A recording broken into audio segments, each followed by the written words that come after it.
آپ دیکھ رہے ہیں پروگرام بات چیت اور میں ہوں آپ کا ہوسٹ عبید الرحمن شفیق۔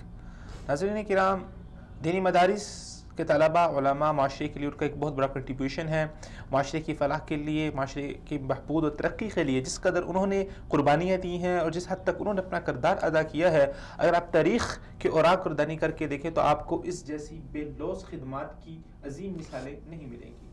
لیکن جہاں پر انسان کی دیگر بہت ساری ضروریات ہوتی ہیں، وہاں پر ایک بہت بڑی ضرورت ہے جو اللہ تعالیٰ نے انسان کے ساتھ ایک چھوٹا سا حصہ پیٹ کا اس کے ساتھ مختص کیا ہے۔ انسان نے اپنا پیٹ بھی بھرنا ہوتا ہے، اس کے بعد کچھ اس کے اوپر حقوق اور فرائض ہیں جو اس کے والدین کے حوالے سے ہیں، اس کے گھر کے حوالے سے ہیں، اس کے بیوی بچوں کے حوالے سے، ان کی کفالت، ان کو اچھی سے اچھی سہولت دینا، ان کے لیے کھانے پینے کا انتظام کرنا، یہ اس کی بنیادی ذمہ داری اور بنیادی حق بھی ہے۔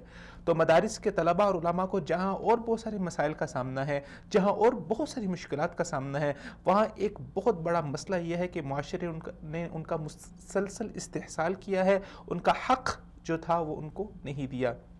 اس وجہ سے خاص طور پر مدارس جو پاکستانی معاشرے کی تعلیم کی بڑھوتری کے لیے ایک بہت اہم کردار ادا کر رہے ہیں، ان کو بھی اپنے مدرسہ چلانے کے لیے بہت سارے مسائل کا سامنا ہوتا ہے، اور اس کے بعد پھر مدرسے سے نکلنے کے بعد جو طلباء علماء فیلڈ کے اندر آتے ہیں، جو معاشرے کے اندر آتے ہیں، ان کو بھی بہت سارے معاشی مسائل کا سامنا ہوتا ہے۔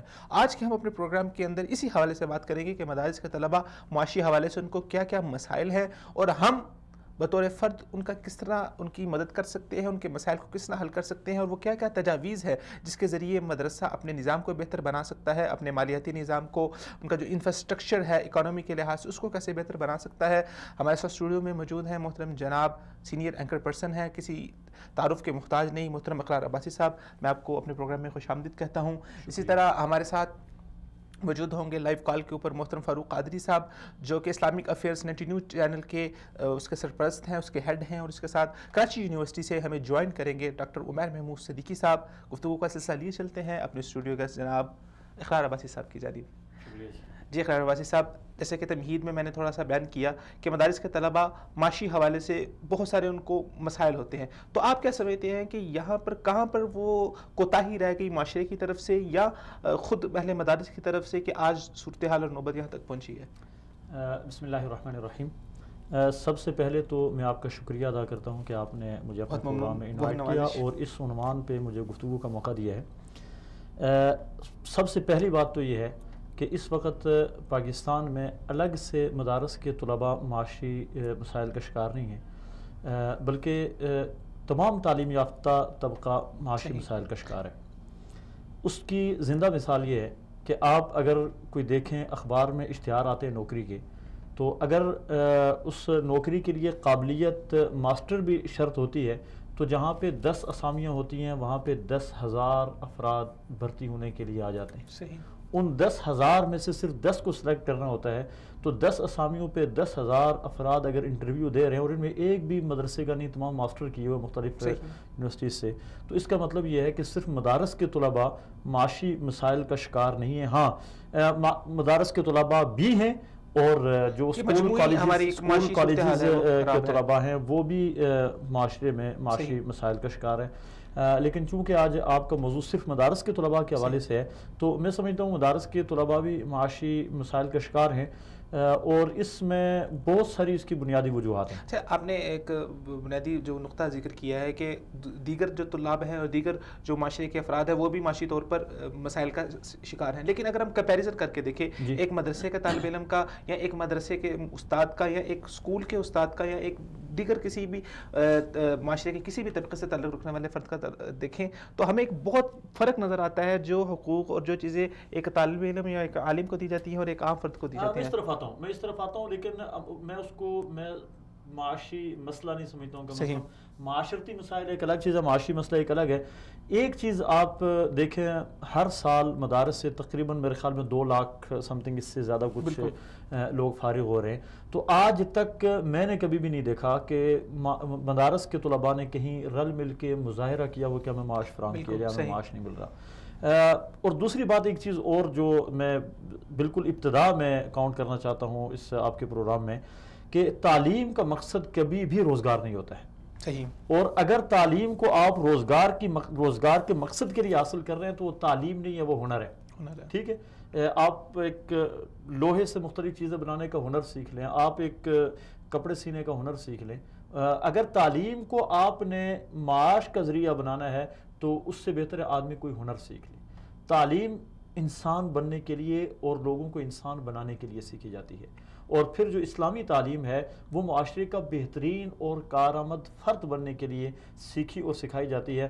میرا خیال ہے کہ سب سے پہلے ہمیں تعلیم کو روزگار سے الگ کرنا چاہیے، اور ایک مسلمان ہونے کے ناطے ہمارے ذہن میں یہ ہونا چاہیے کہ ہمارا روزگار اللہ تعالیٰ نے اپنے ذمہ لے لیا ہے، ہم اپنی کوشش سے اس طرح کر سکتے ہیں کہ اپنی تھکاوٹ میں اضافہ کر سکتے ہیں، اپنی مصروفیات میں اضافہ کر سکتے ہیں، اپنے روزگار میں اضافہ نہیں کر سکتے، روزی میں اضافہ مسئلہ تو ہے نا۔ دیکھیے اگر آپ تعلیم کو، یا ایک انسان ہے جو تعلیم کے اوپر کام کرنا چاہتا ہے، تعلیم کو معاشرے میں عام کرنا چاہتا ہے، تو اس کی معاشی ضروریات ہے وہ اس کو کیسے پورا کرے گا؟ ضروریات کو پورا کرنے کے لیے ضروری نہیں ہے کہ آپ ڈگری کے ذریعے یا کاغذ کے ایک ٹکڑے کے ذریعے آپ محنت کریں اور اس کاغذ کے ٹکڑے کے ذریعے آپ روزگار حاصل کریں، بلکہ ایک چیز جس میں کوتاہی واقعتاً ہے کہ مدارس سے فارغ ہونے والے طلباء کی ذہن سازی نہ ہونے کی وجہ سے وہ خود معاشرے میں ایڈجسٹ نہیں ہو رہے۔ اب وہ ایک عالم دین ہے، وہ علم دین حاصل کرنے کے بعد دکان پہ بیٹھنا اپنے لیے آر محسوس کرتا ہے، وہ کاروبار کرنا اپنے لیے آر محسوس کرتا ہے، اور اس کی ایک مخصوص میں سمجھتا ہوں ذہنیت بنی ہوتی ہے کہ اس نے یا تو تدریس ہی کرنی ہے، یا مسجد کا امام لگنا ہے، یا خطیب لگنا ہے، یا اسی فیلڈ میں کام کرنا ہے، ایک مدرس کی حیثیت سے کام کرنا ہے، ایک مبلغ کی حیثیت سے کام کرنا ہے، اور اس کے علاوہ اس نے باقی اور کوئی مصروفیت نہیں رکھنی۔ یہ مسئلہ ضرور ہے، اور میں سمجھتا ہوں کہ اگر مدارس کے اندر ایک ایسا شعبہ قائم ہو جو شعبہ دینی تعلیم کے ساتھ ساتھ مختلف ہنر بھی طلباء کو سکھائے، اور انہیں یہ سکھائے کہ آپ نے اب ایک کاروبار میں، اگر کاروبار کی دنیا میں سارے کے سارے لوگ وہ ہوں گے جو دین سے ناآشنا ہیں، جو دین سے دور ہیں، جو دین کے الف بے سے بھی واقف نہیں ہیں، تو میں سمجھتا ہوں کہ ایک بہت بڑا خلا رہ جائے گا۔ یہاں پہ علماء کو آنا چاہیے، مدارس کے طلباء جو فارغ التحصیل ہو رہے ہیں ان کو کاروبار کی دنیا میں یا مختلف ان کا ایک حصہ بن کے ان کے ساتھ اپنے دن رات گزارے، اور اس طرح ایک عملی تربیت ان کی کریں۔ اس میں میں سمجھتا ہوں کہ اس کا ایک بہت بڑا فائدہ یہ ہوگا، ایک تو چلو ایک ان کا معاشی مسئلہ حل ہوگا، لیکن ایک بڑا فائدہ جو مجھے نظر آتا ہے وہ یہ ہوگا کہ ایک بعد پیدا ہو گیا، دوری پیدا ہو گئی ہے علماء، اہل علم اور دیگر لوگوں کے درمیان جن کو دین کا علم نہیں ہے، ان کے درمیان ایک دوری پیدا ہو گئی ہے۔ اس دوری کو ختم کرنے میں بھی بہت بڑا کردار ادا ہو سکتا ہے۔ جی، آپ کا کیا خیال ہے کہ اگر کسی مدرسے کے اندر کچھ وہ کلاسیفیکیشن کر لیں اس لحاظ سے کہ دیکھ لیں کہ کون سے طلباء ہیں جن کو اللہ تعالیٰ نے بہت زیادہ ذہانت دی ہوئی ہے، خیر ان کے لیے تو مجالات علیحدہ سے طے کی جا سکتی ہیں، ان کے اوپر ہم بات بھی کر سکتے ہیں، لیکن وہ طلباء جن کو تخلیقی طور پہ، جن کی صلاحیتیں کچھ کم ہیں، سیکھنے کے استعداد ان کے اندر کم ہے، تو فنی تعلیم کے طور پہ بطور مثال کے طور پہ درزی کا ہنر ہے یا اس طرح کے دیگر جو ہنر ہے، کیا وہ سکھائے جانے چاہیے تاکہ وہ معاشرے میں آگے اس فیلڈ میں جائے؟ میں سب سے پہلی بات تو یہ اس میں کروں گا کہ مدارس اس وقت پاکستان کی سب سے بڑی این جی او ہے۔ صحیح، بالکل ٹھیک ہے، اور مدارس جو خدمات بلا معاوضہ سر انجام دے رہے ہیں، بڑے بڑے ممالک بھی اس حد تک نہیں جاتے ہیں کہ کوئی بڑے بڑے ممالک میں کوئی پرائیویٹ این جی اوز جو پرائیویٹ کوئی ادارے ہوں جو اس حد تک کام کر رہے ہیں۔ اگر کسی کی بہت محدود وہ ہے ایکٹیویٹیز ہیں تو اس کو بہت زیادہ سراہا جاتا ہے، بہت زیادہ بڑھا چڑھا کر بیان کیا جاتا ہے۔ مثال کے طور پہ ایدی صاحب کے حوالے سے عرض کروں گا کہ ایدی صاحب نے ایک فیلڈ میں کام کیا ہے، اچھا کام کیا ہے، ہم ان کی خدمات کو اسلامی عقیدت قابل تعریف کام ہے ان کا، قابل تعریف ہے، مگر ایک فیلڈ میں انہوں نے کام کیا، اور کتنے افراد کو اب اس وقت مدارس نے کئی لاکھ طلباء کا بوجھ سنبھالا ہوا ہے۔ صحیح، کئی لاکھ طلباء کا بوجھ سنبھالا ہوا ہے، یہ تو جو موجود ہے، اور کتنے ایسے طلباء ہیں جو معاشرے کو دیے، پڑھا لکھا کے دیے ہیں۔ ہاں بالکل، اس کی طرف میں آتا ہوں۔ مدارس میں اس وقت پڑھنے والے طلباء کی تقریباً اگر ان کو ڈیوائڈ کیا جائے، تقسیم کیا جائے، تو 3 قسمیں ہیں ان کی۔ ایک تو طلباء وہ ہیں جو طلباء جو والدین بیچارے مسائل کا شکار ہیں اور ان کے پاس اپنی اولاد کو تعلیم دلوانے کے لیے وسائل نہیں ہیں، تو وہ کہتے ہیں کہ چلو مدرسے میں بچے کھانا بھی کھائیں گے اور وہاں قرآن کی تعلیم بھی سیکھ لیں گے۔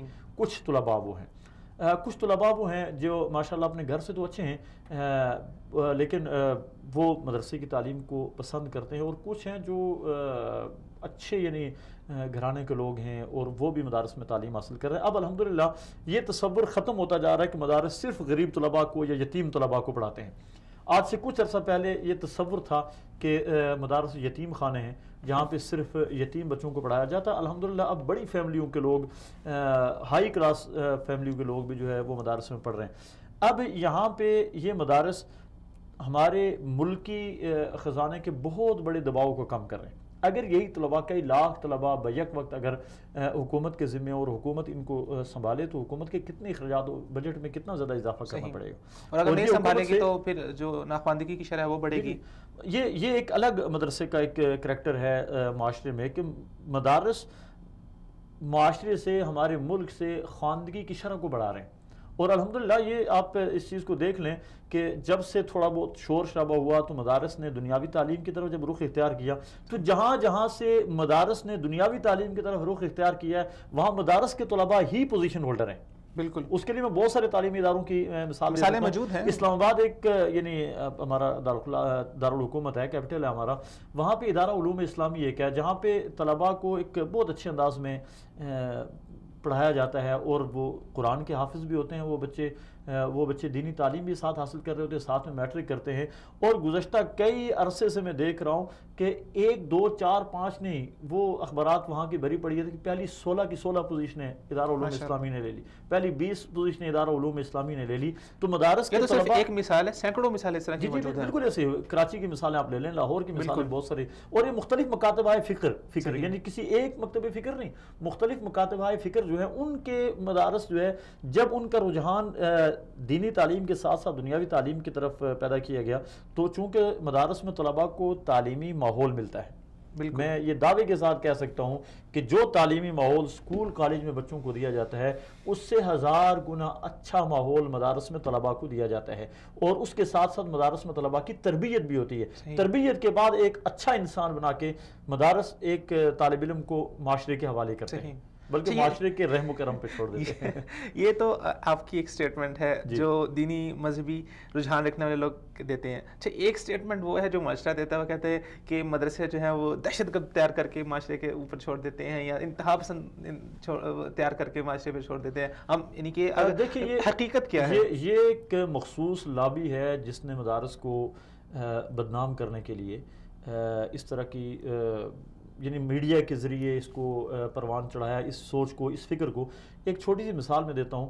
پشاور کا واقعہ ہوا جس کی جتنی بھی مذمت کی جائے کم ہے, جو آرمی پبلک اسکول کے بچوں کے اوپر اٹیک ہوا تھا. اب اس حملے کے بعد پاکستان کے مدارس کے اوپر سختی کے دن آئے, حتیٰ کہ مدارس کی جو مخصوص آمدنی کے چند ایک ذرائع ہوتے ہیں جن میں قربانی کی کھالیں بھی ہوتی ہیں, صدقہ فطر بھی ہوتا ہے, ان کے اوپر بھی پابندی لگا دی گئی, اور مدارس کے جو معاونین ہیں ان کی چھانٹ پٹک کی گئی, اور بہت سارے معاونین کو ڈرا دھمکا کے ان کو اس پہ پابند کیا گیا کہ مدارس کا وہ بند کر دیں, امداد مدارس کی بند کر دیں. لیکن کیا آج تک کوئی ایک فرد بھی یہ بتا سکا ہے کہ پشاور حملہ کرنے والوں میں کوئی ایک مدرسے کا طالب علم تھا یا کوئی ایک مدرسے کا پڑھا ہوا تھا؟ ان میں کوئی ایک بھی مدرسے کا پڑھا ہوا نہیں تھا. آج پوری دنیا کے سامنے احسان اللہ احسان کو ایک دہشت کی علامت کے طور پہ پیش کیا گیا. کیا احسان اللہ احسان مدرسے کا پڑھا ہوا تھا؟ اسی طرح راولپنڈی میں جو اٹیک ہوا تھا فوج کے اوپر, اور فوج کی وردیاں پہن کے آنے والے بعد میں وہ ڈاکٹر عثمان کو اور دیگر لوگوں کو سزائے موت دی گئی تھی, ان میں کون مدرسے کا؟ ڈاکٹر عثمان مدرسے کا پڑھا ہوا تھا؟ وہ تو فوج کا آدمی تھا, خود اپنا فوج کے اندر رہ کے. اگر ایک فوج کا آدمی باغی ہو کر فوج ہی کے اداروں کے اوپر حملہ کرتا ہے تو اس کا مطلب قطعی طور پہ یہ نہیں ہے کہ فوج کا ادارہ غلط ہے, بلکہ ادارے میں ایک غلط فرد آ گیا, اس کی وجہ سے ادارے کی کم از کم تشہیر پہ کوئی فرق, ادارے کی جو تشخص ہے اس کے اوپر کوئی فرق نہیں آنا چاہیے. ثانیہ صفورہ دیکھ لیں, اس کے اندر ایک طالب علم جو ایم بی اے تھا اور ایک طالب علم میڈیکل ڈگری کا تھا جو پڑھ رہا تھا اس میں. جی, اور اس میں اور بھی یعنی آپ جتنے بھی وہ دہشت کی علامت سمجھے جانے والے لوگوں میں ان کا پورا ریکارڈ دیکھیں. میں یہ انکار نہیں کرتا کہ ان میں مدرسے کے طلباء نہیں ہیں, لیکن غالب اکثریت کا مطلب ہے کہ 50% سے اوپر 70% سے اوپر جو ہے دہشت گرد جتنے لوگ بھی ہیں یا دہشت گردانہ کارروائیوں میں ملوث ہیں, 70% سے زائد لوگ غیر مدارس والے, اس کے باوجود صرف مدرسہ متون کیوں ہے؟ اگر کالج سے یونیورسٹی سے, اور پھر ابھی دیکھیں مشال خان کیس ہے, بالکل ٹھیک ہے, مشال خان کیس, مشال خان کی 1000 غلطیوں کے باوجود ایک یونیورسٹی میں پیش آیا. اگر یہی معاملہ ایک مدرسے میں ہوتا تو کیا مدرسے کے تمام مدارس کے خلاف جو ہے ایک پورا میڈیا میدان میں آ جاتا؟ صحیح. اس کے بعد ایک دیر میں واقع ہوا, ایک بندہ مسجد میں مسجد میں اٹھ کے نبوت کا دعویٰ کرتا ہے کہ میں نبی ہوں. صحیح. اب مسجد کا کردار دیکھیں، یونیورسٹی کالج کا کردار دیکھیں. مسجد کے مولوی صاحب نے لوگوں کو منع کیا اس کو کچھ نہیں کہنا ہے، اور بچایا، بلکہ انہوں نے آگے بچایا. اس بچانے میں مولوی صاحب کو بھی 2 4 لگ گئی اور مولوی صاحب نے قانون کے حوالے کر دی. اب قانون کا حق بنتا ہے کہ قانون اسے قرار واقعی سزا دے، لیکن مجھے یقین نہیں دے گا. وہاں پہ مختلف لابیز اس کو بچا لیں گی. تو یہ تو مدرسے کے پڑھے ہوئے لوگوں کا تو یہ کردار ہے، اس کے مقابلے میں یونیورسٹی کالج کا کیا کردار؟ ہماری گورنمنٹ کا رویہ میں سمجھتا ہوں کہ بہت ایک معاشرے کو پتہ نہیں کس جانب لے کے جا رہا ہے کہ ممتاز قادری جیسے جو لوگ ہیں ان کو تو سزا دی جاتی ہے. چلے ہم اس بات کے اوپر آتے ہیں کہ اس نے قانون کو خود ہاتھ میں لیا، سزا ہونی چاہیے تھی، ٹھیک ہے. لیکن آسیہ بی بی جیسی جو لوگ جو کیسز پڑے ہوئے ہیں ان لوگوں کو ابھی تک لٹکا کر سزا نہیں دی. 295C کے تحت آج تک کسی کو بھی سزا نہیں دی گئی. کسی بھی ایسے مجرم کو سزا نہیں دی گئی جس نے توہین رسالت کی ہو. اسی وجہ سے لوگ مجبور ہیں، لوگوں کو یقین ہے کہ ایک توہین رسالت کے مجرم کو جیل میں جانے کے بعد مزید پروٹوکول ملے گا. خیر ہماری بحث جو ہے وہ ذرا ہمارے منہ سے ہٹ کے دوسری جانب جا رہی ہے. یہاں پر ہمارے ساتھ ہمیں ناظرین کرام جوائن کیا ہے لائیو کال کے اوپر محترم جناب فاروق قادری صاحب نے، جو کہ 92 نیوز کے اسلامک افیئرس کے ہیڈ ہیں. آئیے ان سے جانتے ہیں کہ وہ اس حوالے سے اپنا کیا نقطہ نظر رکھتے ہیں. السلام علیکم جناب قادری صاحب. وعلیکم السلام ورحمۃ اللہ. قادری صاحب سب سے پہلے تو آپ کو اپنے پروگرام میں خوش آمدید کہتا ہوں. قادری صاحب آج ہم بات کر رہے ہیں دینی مدارس کے طلباء کے جو معاشی اور معاشرتی مسائل ہیں اور ان کا حل کس طرح ہو سکتا ہے، کس طرح ہم بطور فرد ہم کس طرح ان کے مسائل کو حل کر سکتے ہیں، کیونکہ مدرسے کا ایک بہت بڑا کنٹریبیوشن ہے، بے لوث قربانی ہے. مدرسے کے طلباء نے معاشرے کو بہت کچھ دیا ہے، تو معاشرے نے ریٹرن میں ان کو کیا دیا؟ بسم اللہ الرحمن الرحیم. آپ جو بات فرما رہے ہیں یہ 100% حقیقت ہے. یہ مدارس سرچشمہ رشد و ہدایت ہے، اور ان مدارس نے اس امت کو سائنٹسٹ بھی دیے، علماء بھی دیے، مدبر بھی دیے، مفکر بھی دیے، زعماء بھی دیے، لیڈرز بھی دیے، قائدین بھی دیے، مصلح بھی دیے، اور باکردار اور صاحب اخلاص اس امت کو پاکیزہ افراد دیے. بالکل. سوال یہ ہے کہ ان مدارس کو اس وقت جس حالت پر، جس صورت پر چھوڑ دیا گیا ہے، اس کا ذمہ دار کون ہے؟ آپ دیکھیں اس وقت ممالک کی یونیورسٹیز پہ ذرے کثیر خرچ ہو رہا ہے، لیکن کوئی ایک فرد یا لیڈر اس سطح کا تیار نہیں ہو رہا، مفکر یا مصلح امت، جو مدارس نے ماضی میں تیار کر کے دیے. باوجود اس کے ملک کے بجٹ کا بہت بڑا حصہ یونیورسٹیز اور کالجز میں صرف ہو رہا ہے، لیکن وہ رزلٹ نہیں ہے.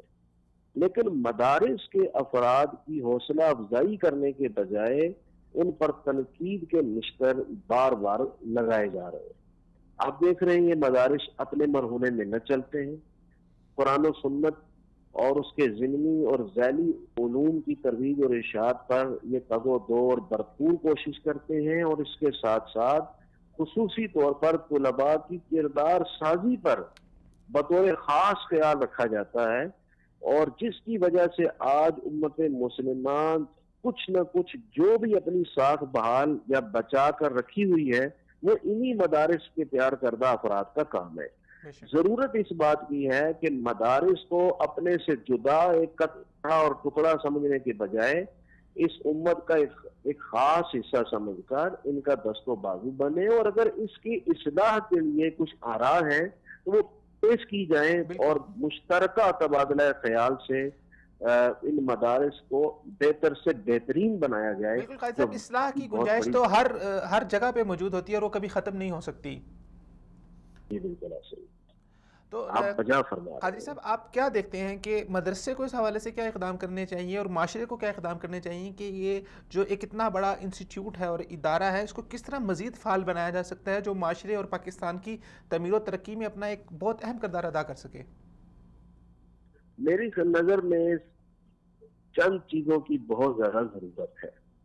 ایک تو یہ ہے کہ مدارس میں جو طلباء پڑھ رہے ہیں ان طلباء کو قدیم علوم کے ساتھ ساتھ جدید علوم سے روشناس کرانے کے لیے بھرپور اقدامات کیے جائیں اور جدید ٹیکنالوجی کو اس میں بطور خاص استعمال کیا جائے.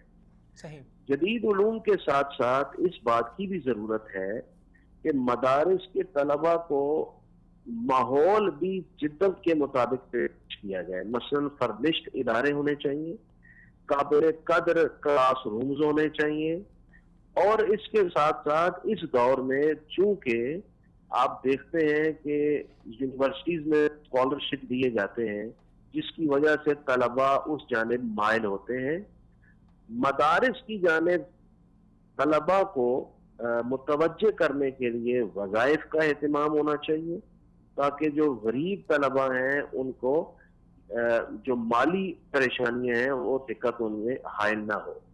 اس کے ساتھ ساتھ میں سمجھتا ہوں ایک بہت بڑی ضرورت ہے کہ جس طرح یونیورسٹیز اور کالجز میں ایک بہتر ذہن کا انتخاب کیا جاتا ہے. جب ایڈمیشن کا وقت ہوتا ہے تو ریٹن ایڈمیشن ہوتا ہے, پھر انٹرویو ہوتا ہے, پھر اس کے بعد اس طالب علم کا انتخاب کیا جاتا ہے. اسی طرح مدارس کو بھی چاہیے کہ ہر کس و ناقص کو اگر انہوں نے ایڈمیشن دینا ہے تو اس کی کیٹیگری بنا دیں اور جو بہترین ذہن ہیں ان کو اعلی علوم کے لیے منتخب کیا جائے, کیونکہ اچھے ذہن ملیں گے اچھے افراد تیار ہوں گے. میں سمجھتا ہوں زرخیز زمین کا انتخاب مدارس کے لیے اس وقت بہت ضرورت ہے. قادری صاحب, یہ تو ایک بہت اچھی رائے ہے اور ہر ایک انسان کی چاہت بھی ہے کہ اس طرح ہونا چاہیے, لیکن معاملہ اگر ہم حقیقت کے اوپر آئیں, ریالٹی کو دیکھیں, تو جب آپ اتنی ایک فرنشڈ بلڈنگ بناتے ہیں تو ظاہری بات ہے آپ کے اخراجات اس حد تک بڑھ جاتے ہیں. مدارس کے جو ان کے ماہانہ بجٹ ہیں اگر ان کے اوپر ہم غور کریں تو وہ بہت کم ہے اور ان کو مالی حوالے سے بہت زیادہ مسائل کا سامنا ہے. آپ کیا سمجھتے ہیں کہ جس طرح آپ نے ذکر کیا کہ طلباء کے لیے وظائف ہونے چاہیے, کیا وہ طلباء جو فیس ادا کر سکتے ہیں ان سے مدرسے کو فیس بھی لینی چاہیے؟ بالکل, میں اس حق میں ہوں. اگر طلباء یونیورسٹیز اور کالجز میں اور جدید اداروں میں اور جدید علوم سیکھنے کے لیے بھرپور فیسز ادا کرتے ہیں تو مدارس میں بھی وہ طلباء جن کی فیملیز متمول ہیں انہیں ضرور فیس ادا کرنی چاہیے, اور مدارس کو چاہیے کہ وہ فیس رکھیں, اور وہ طلباء جو ادا نہیں کر سکتے ہیں ان کی اپلیکیشن کے بعد غور کر کے ان کو فیس معاف کرنی چاہیے یا ان کی حیثیت کے مطابق اس میں کنسیشن ہونی چاہیے. اس سے نہ صرف مدارس کی تعلیم کے اندر بہتری آئے گی, طلباء کے اندر ذمہ داری پیدا ہوگی, میرے خیال میں اس کا نتیجہ اور رزلٹ اچھا نکلے گا.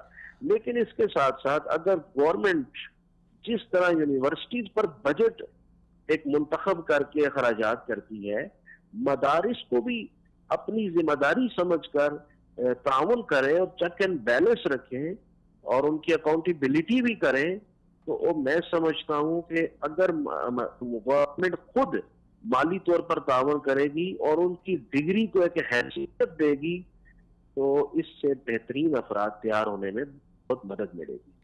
ڈاکٹر صاحب, آخری سوال میں آپ سے کرنا چاہوں گا کہ مدارس کے طلباء کے لیے معاشرے میں ہمارا موجودہ جو مدرسے کا نظام ہے, ظاہری بات ہے ہمارے یہ پروگرام بہت سارے مدارس کے طلباء اور علماء بھی دیکھتے ہیں, تو آپ کیا سمجھتے ہیں کہ ان طلباء کے لیے معاشرے میں کیا فیلڈز ہو سکتی ہیں ان کے مستقبل کے لیے, ابھی موجودہ صورتحال میں وہ کس طرح اپنی ذاتی حوالے سے کچھ اس طرح کی تیاری کریں کہ وہ آگے معاشرے میں آ کر ان فیلڈز کے اندر اپنا اہم کردار ادا کر سکتے ہیں یا ان کو وہاں سے اچھا ان کو وہاں سے رسپانس مل سکتا ہے؟ اس صورت میں میری نظر میں مدارس میں جو علوم پڑھائے جا رہے ہیں ان علوم میں طلباء کو چاہیے کہ کسی ایک علم کے اندر وہ اسپیشلسٹ بن جائے. جیسے ڈاکٹرز کی فیلڈ ہے کہ ہر جسم کے عضو کا علیحدہ اسپیشلسٹ ملتا ہے. اگر مدارس کے طلباء بھی مثلا کسی طالب علم کو بیع اور شرع کے اندر دلچسپی ہے تو اس میں اگر وہ اسپیشلٹی پا لیتا ہے تو پھر وہ اس شعبے میں بینکاری کا شعبہ اس کے لیے ایک بہت بڑا شعبہ ہے جو اس وقت اس کی اہمیت سے چشم پوشی نہیں کی جا سکتی. تو وہ طالب علم جس کو اس میں مہارت حاصل ہوگی وہ جو بینکوں کا مشیر بن سکتا ہے, ان کا کنسلٹنٹ بن سکتا ہے, ان کے لیے آراء پیش کر کے ایک خدمت بھی کر سکتا ہے اور مالی طور پر اس کی آمدنی کا ذریعہ بنے گا. اسی طرح وہ طلباء جو تمام علوم میں مہارت رکھتے ہیں وہ ایک بہترین استاذ کے روپ میں سامنے آ سکتے ہیں. وہ طلباء جو احکام سلطانیہ میں مہارت رکھتے ہو